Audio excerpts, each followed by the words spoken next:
ठीक है, it's okay. Time change होगा, बदलेगा टाइम। दूसरी साल भी मैं गेट क्वालिफाइड नहीं हुआ। जो एम था वो रैंक हासिल करने का एम था ही नहीं। उन सब के दौरान मैं हमेशा फेल हुआ, लेकिन उन सब में मेरा एक चीज कॉमन था, वो था मेरा एटीट्यूड। अपने माँ बाप के द्वारा दिए गए संस्कार और उनके फैसले के बीच में एक डिसीजन लेना था, उससे मेरी दिल से मोहब्बत हो गई है। Before we start a video, let me brief introduction about me, myself Sunil Yadav, CMD and Chief Educator at Devat KTC, which is India's first free GATE coaching institute. Having 4+ years teaching experience, I have secured All India rank 112 in GATE 2020. Feel free to contact us on these details if you have any query.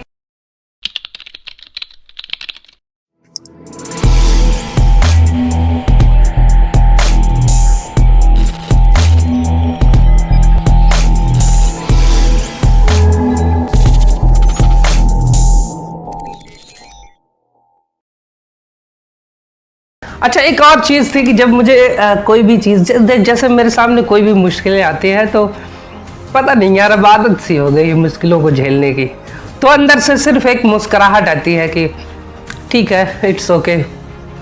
Time change होगा, बदलेगा time. तो वैसे ही ये जो मैंने 6 साल लगाए gate में, वो ऐसे ही था। पहली साल में गेट क्वालिफाइड नहीं हुआ तो दूसरी साल भी मैं गेट क्वालिफाइड नहीं हुआ। फिर भी मेरा मकसद ये था ही नहीं कि मैं गेट क्वालिफाइड हो जाऊं, मैं IIT ले लूं, मैं PSUs ले लूं, मैं नौकरी कर लूं। मेरा मकसद तो था कि मुझे इंजीनियरिंग सीखनी है। कल को अगर मैं 5 साल बाद भी किसी के सामने बैठूं तो उसे इस बात का प्राउड फील होना चाहिए कि हाँ यार, ये एक कंप्लीट इंजीनियर है। मेरा जो एम था वो रैंक हासिल करने का एम था ही नहीं। मुझे इंजीनियरिंग को समझना था। देखिए, इंजीनियरिंग और मोहब्बत में ज़्यादा फर्क नहीं है, दोनों में ही लगभग सिमिलरिटी होती है। और लेकिन अगर इंजीनियरिंग से ही मोहब्बत हो जाए तो फिर ये कमाल ही हो जाता है। इसके अलावा मैं क्या कहूँ आपको।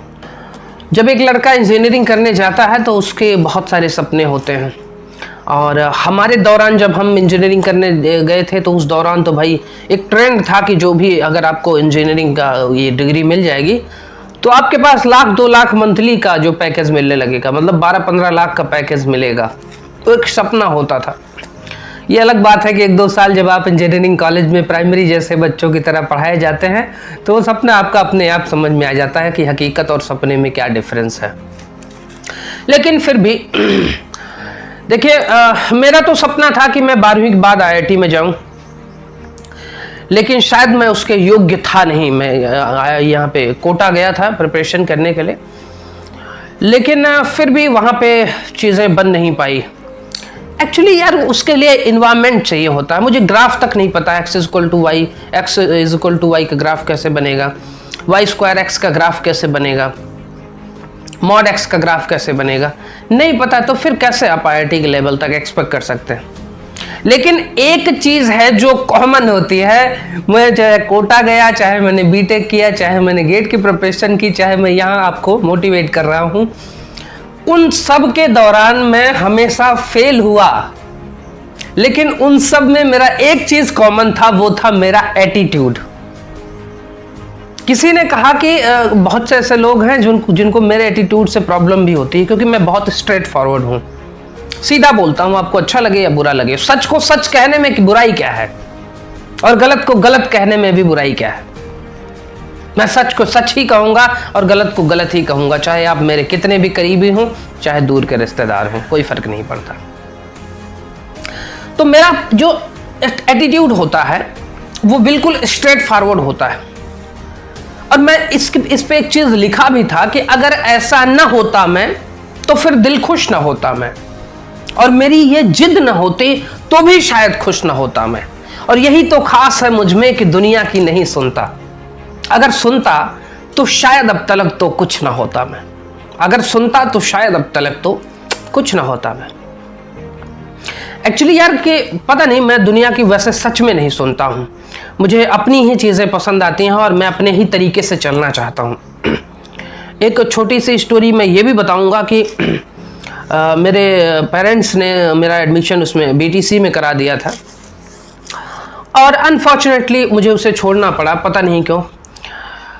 उस दौरान मुझे अपने माँ बाप के द्वारा दिए गए संस्कार और उनके फैसले के बीच में एक डिसीजन लेना था।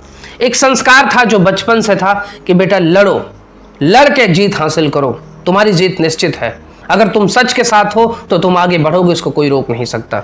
दूसरा ये था कि छोड़ो यार, अब बीटेक उटेक ये कर लेते हैं। मेरे साथ के ही बच्चे हैं, 5-10 बच्चे हैं जो गवर्नमेंट जॉब में प्राइमरी के टीचर हैं और गवर्नमेंट टीचर होकर के वो अपना 50-60 हज़ार रुपये सैलरी उठा रहे हैं।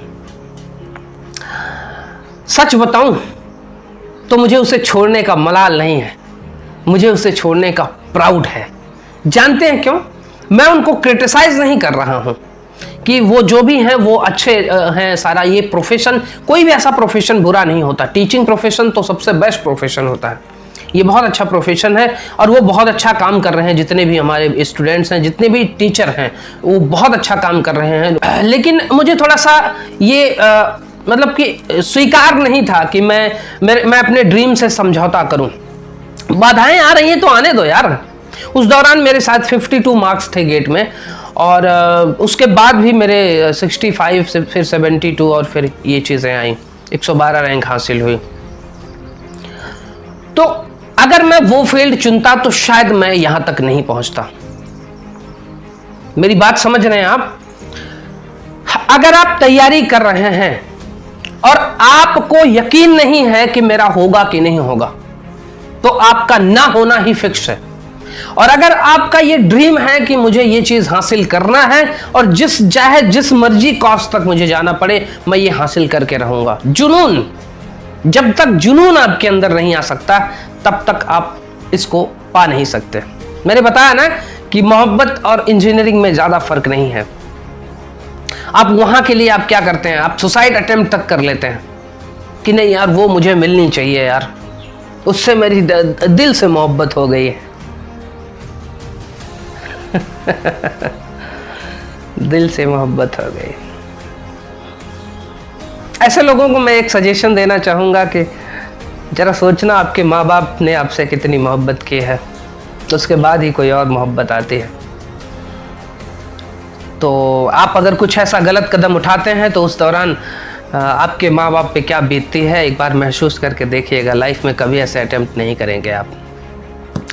चलिए वो डिफरेंट पार्ट है। मेरा मकसद सिर्फ इतना है कि जिस तसल्ली से, जिस लगन के साथ आप उसको चाहने की कोशिश करते हैं और उसे पाने के लिए आप किसी भी हद तक गुजर जाते हैं, वही चाह, वही मोहब्बत, वही चिंता जो है आपको अपने इस इंजीनियरिंग के लिए भी होनी चाहिए। लक्ष्य मिले या ना मिले कोई फर्क नहीं पड़ता, आपका काम है इस चीज को सीखना। जिस दिन आप सीखने के उद्देश्य से जाएंगे उस दिन आपको कुछ ना कुछ जरूर सीखने को मिलेगा। मैं बताया ना कि मेरा जो बैकग्राउंड था वो बहुत पुअर लेवल पे था और आज मैं 112 रैंक पे मौजूद हूं। इसका कारण है सिर्फ इतना कि मेरा एटीट्यूड ये नहीं था कि मुझे जॉब करनी है। मैं IIT मद्रास गया था, आप बिलीव नहीं करेंगे, मैं वहां गया ही सिर्फ इसलिए था कि मैं ये देखना चाहता था कि IIT दिखता कैसा है, IIT के लोग या IIT के प्रोफेसर्स कैसे क्वेश्चन पूछते हैं। एक एक्सपीरियंस लेने गया था। मैं वहां पे भी जानता था कि मुझे MS नहीं करना है। ये बात मैं बहुत क्लियर तौर पे आपको बता रहा हूं। जब मैं IIT मद्रास जा रहा था तो मेरे दिमाग बिल्कुल था कि मुझे MS करना ही नहीं है। IIT के बारे में बहुत सुना था और मैं उसके बारे में जानना चाहता था, बस इतनी सी बात थी और कुछ नहीं। आपका विजन अगर क्लियर है कि मुझे ये काम करना है, किसी भी कॉस्ट पे मुझे ये काम करना है, फिर आप करेंगे, कोई रोक नहीं सकता उसे, कोई नहीं रोक सकता। कितनी भी बाधाएं आए आप उसको पार कर लेंगे।